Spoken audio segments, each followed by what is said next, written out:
नमस्कार, मैं हूं आपके साथ रेशु त्यागी। देश की बात में आप सभी का स्वागत है। देश की बात में सबसे पहले बात प्रधानमंत्री मोदी की। आज पीएम मोदी ने 51,000 युवाओं के सपने में रंग भर दिया। क्या है ये मामला, हम आपको आज बताएंगे।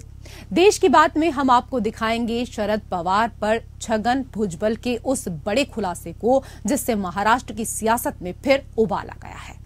वहीं विपक्षी गठबंधन इंडिया और एनडीए की जंग में एनडीए के रास्ते में कैसे बिछ गए हैं कांटे, वो भी आपको बताएंगे। वहीं अदालत की खबरों पर भी हमारी रहेगी नजर।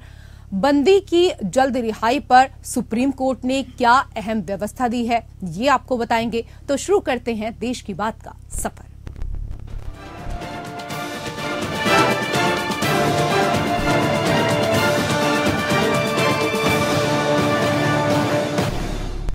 प्रधानमंत्री नरेंद्र मोदी ने आज 8वें राष्ट्रीय रोजगार मेले के तहत करीब 51,000 युवाओं को ज्वाइनिंग लेटर सौंपे।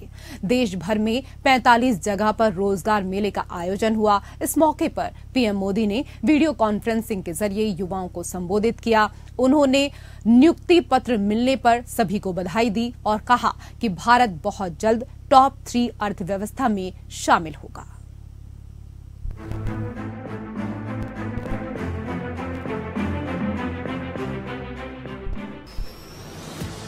सोमवार को 51,106 युवाओं के सपनों को पंख मिल गए। जिस नौकरी के लिए दिन रात मेहनत की थी उसका आज ज्वाइनिंग लेटर मिल गया, वो भी पीएम के जरिए। हालांकि इस 8वें राष्ट्रीय रोजगार मेले में पीएम मोदी खुद मौजूद नहीं होकर वर्चुअल रूप से शामिल थे, लेकिन ज्वाइनिंग लेटर पाने वाले युवाओं के लिए ये किसी सपने के सच होने से कम नहीं था। देश भर में 45 जगहों पर हुए रोजगार मेले में पीएम मोदी ने वीडियो कॉन्फ्रेंसिंग के जरिए युवाओं को संबोधित किया। उन्होंने ज्वाइनिंग लेटर मिलने पर सबको बधाई दी और कहा कि भारत बहुत जल्द टॉप 3 अर्थव्यवस्था में शामिल होगा। पीएम मोदी ने कहा, देश के हर युवा का सपना है कि वो देश का प्रहरी बने। आप देश की सेवा के साथ साथ यहाँ के नागरिकों की रक्षा भी करेंगे, इसलिए आप सभी आजादी के अमृतकाल के अमृत रक्षक हैं। नमस्कार। आजादी के इस अमृतकाल में देश की आजादी के और देश के कोटि कोटि जनों के अमृत रक्षक बनने पर आप सबको बहुत बहुत बधाई। मैंने आपको अमृत रक्षक इसलिए कहा क्योंकि आज जिन युवाओं को नियुक्ति पत्र मिल रहा है वो देश की सेवा के साथ साथ देश के नागरिकों की, देश की रक्षा भी करेंगे। मेरे परिवारजनों, आजकल आप लगातार पढ़ते भी हैं और देखते भी हैं कि भारत दुनिया की सबसे तेजी से बढ़ती हुई अर्थव्यवस्था है।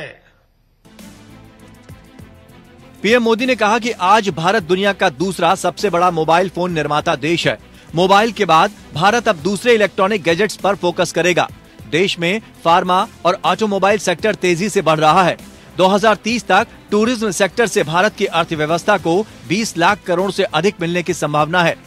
इससे युवाओं के लिए 13 से 14 करोड़ नए रोजगार के अवसर पैदा होंगे।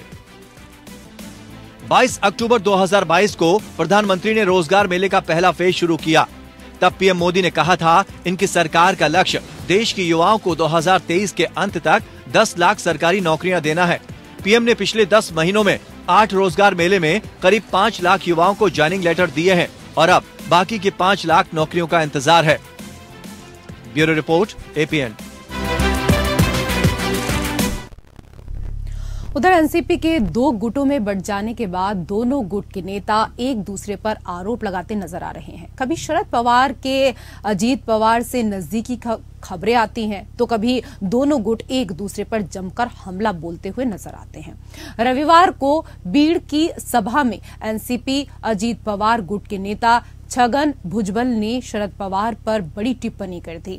भुजबल ने खुलासा किया, शरद पवार ने ही हमसे कहा था कि दिल्ली जाइए, उनसे मीटिंग कीजिए और मंत्री पद मांगिए। भुजबल ने आगे कहा कि सत्ता में शामिल होने से पहले शरद पवार ने ही हमें इस बारे में मार्गदर्शन दिया था कि हमें बीजेपी से किन मुद्दों पर बात करनी चाहिए और किन मुद्दों पर स्थिति साफ कर लेनी चाहिए। इस बयान के बाद महाराष्ट्र की राजनीति में एक बार फिर से उबाल आ गया है। सियासी बयानों के इस दौर में कौन सच्चा और कौन झूठा है, ये फर्क करना मुश्किल हो रहा है।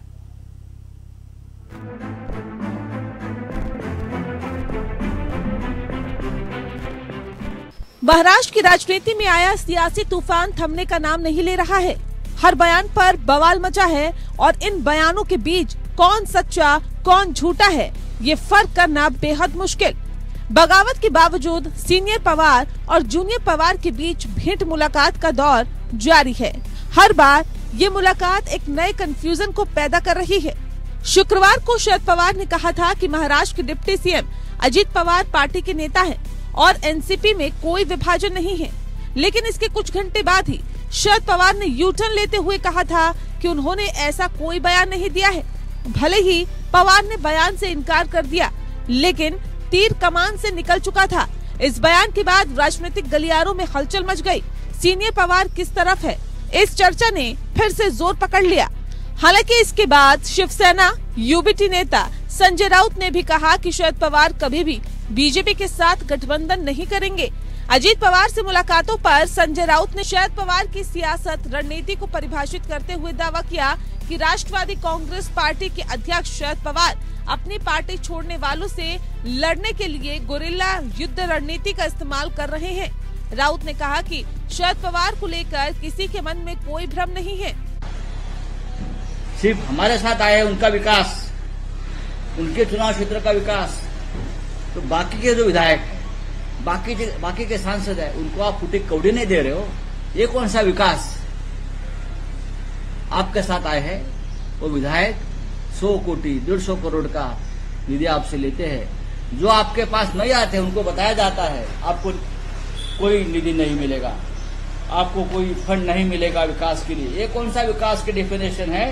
ये सम्मानीय अजीत पवार जी, देवेंद्र फडणवीस और एकनाथ शिंदे जी ने महाराष्ट्र को बताने की जरूरत है।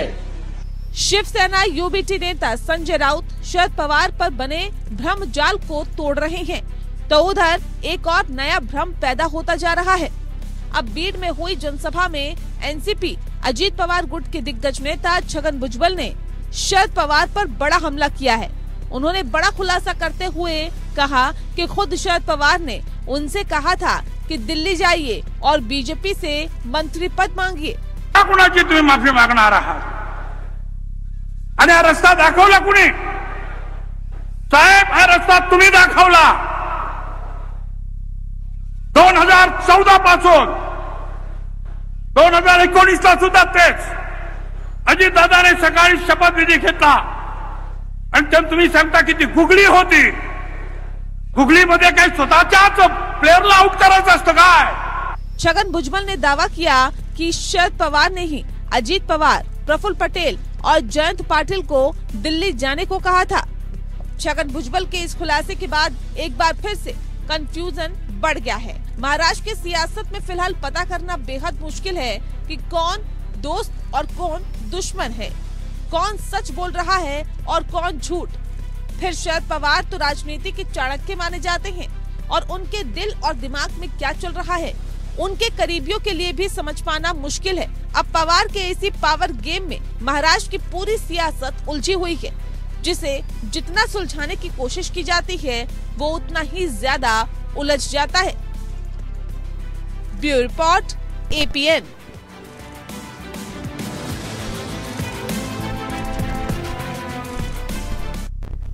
और देश में अगले साल होने वाले लोकसभा चुनाव को लेकर सरगर्मी तेज है। बयानबाजी और सर्वे का दौर भी जारी है। एक तरफ इंडिया गठबंधन है तो दूसरी ओर एनडीए है। दोनों पार्टियों के नेताओं की ओर से अलग अलग दावे भी किए जा रहे हैं। राजनीति में जीत के दावे करना सियासी रणनीति भी है और सियासी मजबूरी भी। लेकिन जो सर्वे सामने आ रहे हैं उससे 2024 के लोकसभा चुनाव में भले ही एनडीए की जीत हो रही है, लेकिन एनडीए के रास्ते में कई अड़चनें भी नजर आ रही हैं। ऐसे में नजर हटने पर दुर्घटना भी घट सकती है, क्योंकि कई राज्यों में एनडीए अपने विरोधी गठबंधन इंडिया से पीछे भी नजर आ रहा है। ऐसे में शह और मात के खेल में किसे जीत मिलेगी, ये बड़ा सवाल है।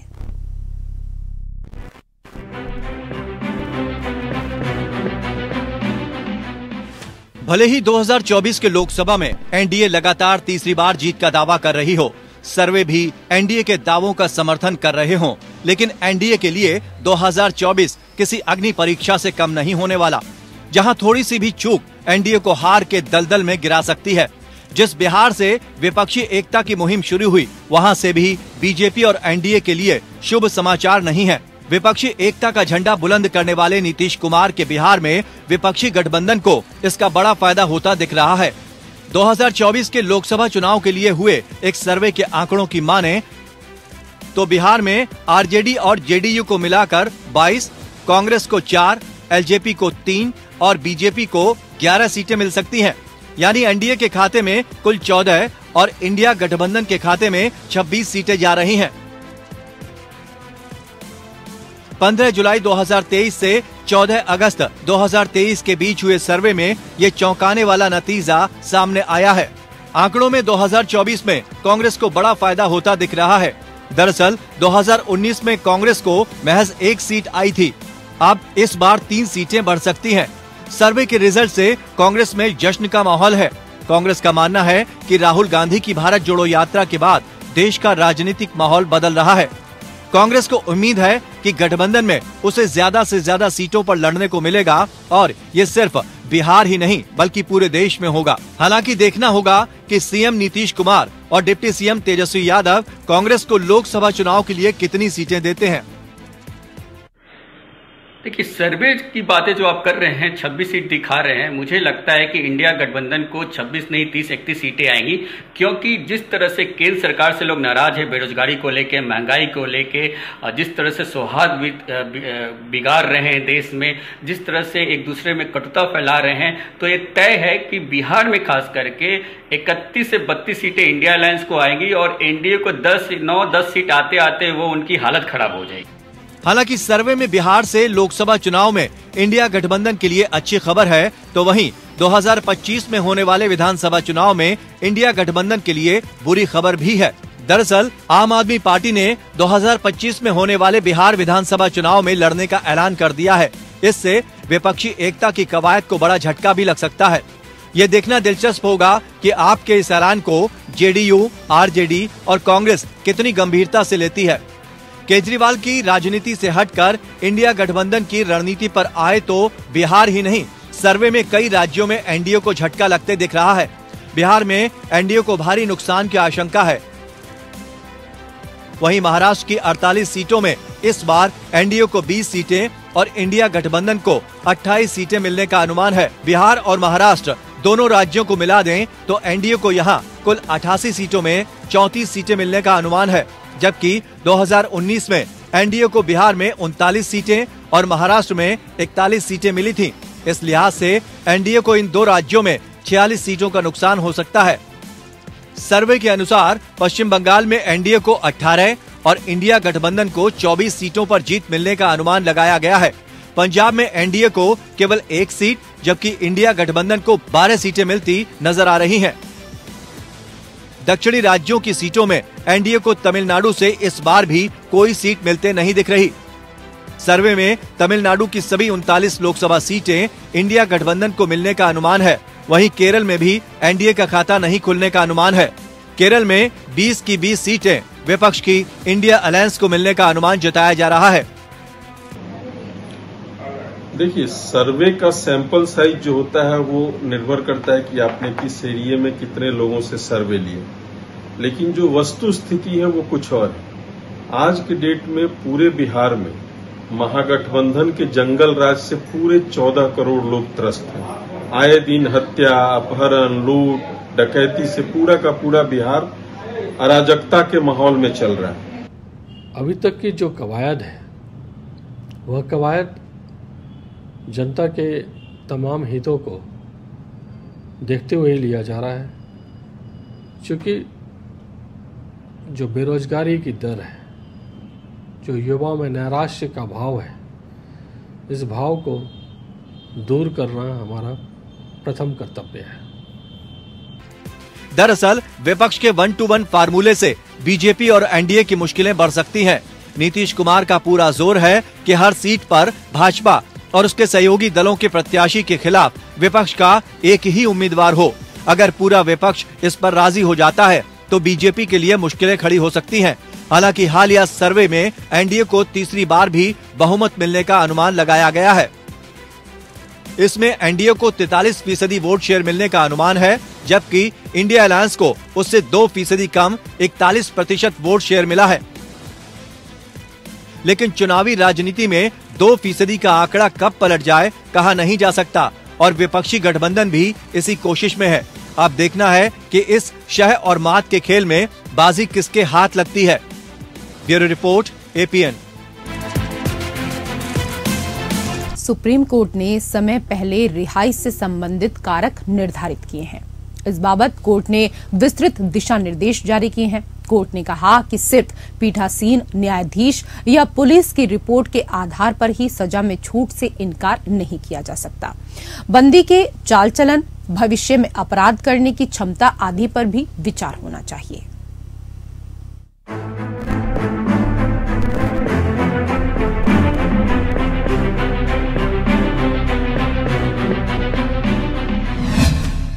कोर्ट ने बंदी की जल्द रिहाई पर अहम व्यवस्था दी है। जस्टिस एस रविंद्र भट्ट और जस्टिस प्रशांत कुमार मिश्रा की पीठ अनुच्छेद 32 के तहत दायर एक रिट याचिका पर सुनवाई कर रही थी, जिसमें समय से पहले रिहाई की मांग की गई थी, क्योंकि वो 24 साल से बिना छूट या पैरोल के हिरासत में है। विचाराधीन मामला पीठासीन न्यायाधीश की प्रतिकूल राय के कारण दोनों मौके पर रिमिशन यानी सजा में छूट बोर्ड द्वारा समय से पहले रिहाई के लिए एक याचिकाकर्ता के आवेदन को अस्वीकार करने से संबंधित है। सुप्रीम कोर्ट ने एक अहम फैसला सुनाया है, जिसमें उन कारकों को समझाया गया है जिन्हें अदालत को आपराधिक प्रक्रिया संहिता की धारा 432 के अनुसार दोषियों को सजा में छूट देने का निर्णय लेते समय ध्यान में रखना चाहिए। कोर्ट ने कहा कि अन्य विचारों जैसे कि अपराध की प्रकृति, क्या इसने बड़े पैमाने पर समाज को प्रभावित किया, इसकी पुनरावृत्ति की संभावना आदि के अलावा सरकार को भविष्य में अपराधी द्वारा अपराध करने की क्षमता पर विचार करते समय ये भी देखना चाहिए कि क्या निरंतर कारावास का कोई सार्थक उद्देश्य बचा है। सरकार को उम्र, स्वास्थ्य, पारिवारिक रिश्ते, फिर से समाज में दोबारा एकीकरण होने की संभावनाएं, अर्जित छूट की सीमा और दोष सिद्धि के बाद आचरण जैसे कारकों का भी ध्यान रखना चाहिए। लेकिन केवल यहीं तक सीमित नहीं है। क्या दोषी ने हिरासत में रहते हुए कोई शैक्षिक योग्यता प्राप्त की है? क्या स्वयं सेवक के तौर पर दी गई सेवाएं, किया गया कार्य, जेल आचरण को भी विचार में रखना चाहिए। कोर्ट ने सुझाव दिया कि दोषी के साथ बातचीत के बाद एक योग्य मनोवैज्ञानिक द्वारा तैयार की गई रिपोर्ट से सरकार को भी फायदा हो सकता है। एक व्यक्ति के दोष सिद्धि के बाद के विकास, पुनर्वास प्रयासों और समाज में पुनः एकीकरण की क्षमता की अधिक व्यापक समझ प्रदान करेगा। पीठासीन न्यायाधीश की राय पर एकमात्र विचार नहीं किया जाना चाहिए। न्यायालय ने आपराधिक प्रक्रिया संहिता की धारा 432(2) के तहत पीठासीन न्यायाधीश की राय से परे विभिन्न इनपुट पर विचार करते हुए एक समग्र दृष्टिकोण पर भी जोर दिया। पीठासीन न्यायाधीश की रिपोर्ट पर यांत्रिक निर्भरता छूट के मूल उद्देश्य को कमजोर कर सकती है। कोर्ट ने याचिकाकर्ता के आवेदन को खारिज करने में पीठासीन न्यायाधीश की राय को महत्व दिए जाने पर चिंता जताई। ये देखा गया है कि आवेदन के दोनों दौर के दौरान पीठासीन न्यायाधीश द्वारा प्रस्तुत प्रतिकूल रिपोर्ट मुख्य रूप से न्यायिक रिकॉर्ड पर आधारित थी, जो पूरी तरीके से ट्रायल कोर्ट द्वारा दी गई सजा और हाई कोर्ट द्वारा बाद की पुष्टि पर केंद्रित थी। Bureau report.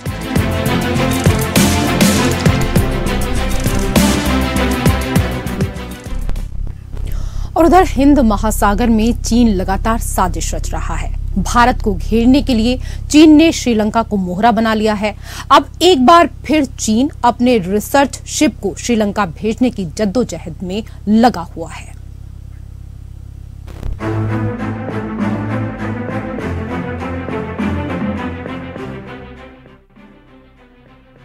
चीन के शतरंज के बिसात पर श्रीलंका मोहरा बनता जा रहा है। आर्थिक रूप से खस्ताहाल श्रीलंका को सस्ता कर्ज देने के नाम पर चीन वहां अपना साम्राज्य विस्तार की साजिश में जुटा हुआ है। श्रीलंका में अपना अड्डा बनाकर चीन भारत को अपने निशाने पर लेने की कोशिश में जुटा हुआ है। अब एक बार फिर चीन अपने रिसर्च शिप को श्रीलंका भेजने की जद्दोजहद में लगा है। चीन ने इसके लिए श्रीलंका सरकार को आवेदन दिया है। श्रीलंका के विदेश मंत्रालय की प्रवक्ता प्रियंका विक्रमसिंघे ने कहा कि चीनी दूतावास ने उनके पास एक अर्जी दी है। मंत्रालय फिलहाल इस पर गौर कर रहा है। विक्रमसिंघे ने कहा कि पोत की यह यात्रा कब होगी, अभी ये तारीख तय नहीं है। हालांकि चीनी पोत शी यान 6 के समुद्री अनुसंधान गतिविधियों के लिए यहां अक्टूबर में पहुंचने की संभावना है। भले ही चीन इसे अपना रिसर्च शिप कह रहा हो, लेकिन भारत को आशंका है कि इसका मकसद हिंद महासागर से भारत के सैन्य ठिकानों की जासूसी करना है।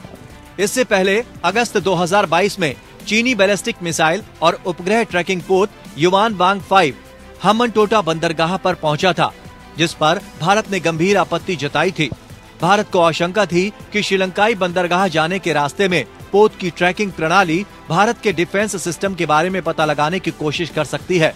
भारत इसी वजह से चीनी रिसर्च शिप के श्रीलंका में आने का विरोध कर रहा है।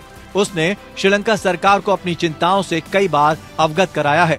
चीन किस कदर श्रीलंका को अपने जाल में फंसा रहा है, इसका एक और उदाहरण श्रीलंका की राजधानी कोलंबो के मशहूर गाले फेस बीच पर देखने को मिल रही है।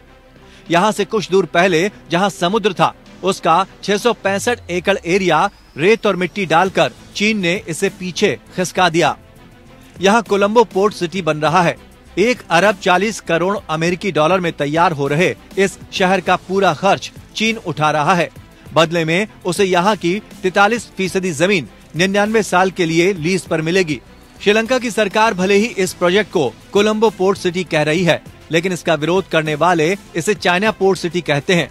कोलंबो पोर्ट सिटी में श्रीलंका के साथ चीन के झंडे लहरा रहे हैं। चीन पूरे प्रोजेक्ट को बहुत समझदारी से बना रहा है। ये बाहर से देखने में श्रीलंकाई सरकार का प्रोजेक्ट लगता है, लेकिन असल में ये ऑटोनॉमस देश जैसा है। यानी यहाँ न श्रीलंका का सिस्टम चलेगा, न ही नियम कानून।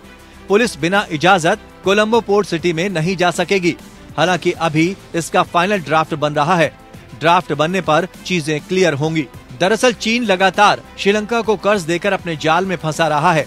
कर्ज चुका नहीं पाने की स्थिति में वो श्रीलंका की जमीन को लीज के नाम पर अपने कब्जे में ले रहा है। चीन ने श्रीलंका में उसके महत्वपूर्ण पोर्ट हम्मनटोटा को 99 साल के लिए लीज पर ले लिया है। इसके लिए उसने श्रीलंका को सस्ता कर्ज देकर अपने जाल में फंसाया। ग्लोबल एक्सपर्ट्स श्रीलंका में चीनी परियोजनाएं शुरू होने से चिंतित हैं और कई एक्सपर्ट्स ऐसा मानते हैं कि चीन ने ये सब भारत की घेराबंदी के लिए किया है। अब तो चीन श्रीलंका की राजधानी कोलंबो में अपना एक शहर ही बसा रहा है, जिस पर श्रीलंका सरकार का कोई नियंत्रण नहीं होगा। चीन की ये चालबाजी भारत के लिए चिंता का कारण है। भले ही श्रीलंका सरकार का कहना है कि श्रीलंका में चीन का कोई मिलिट्री बेस नहीं है और न होगा, लेकिन जिस तरह से चीन की श्रीलंका में गतिविधियां चल रही हैं, उससे भारत की चिंता को झुठलाया नहीं जा सकता।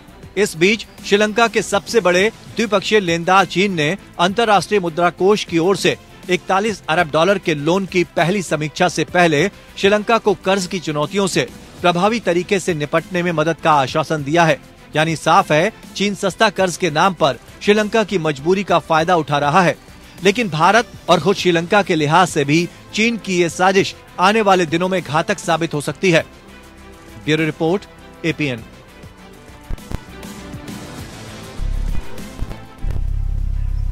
देश की बात में मेरे साथ फिलहाल इतना ही। नमस्कार।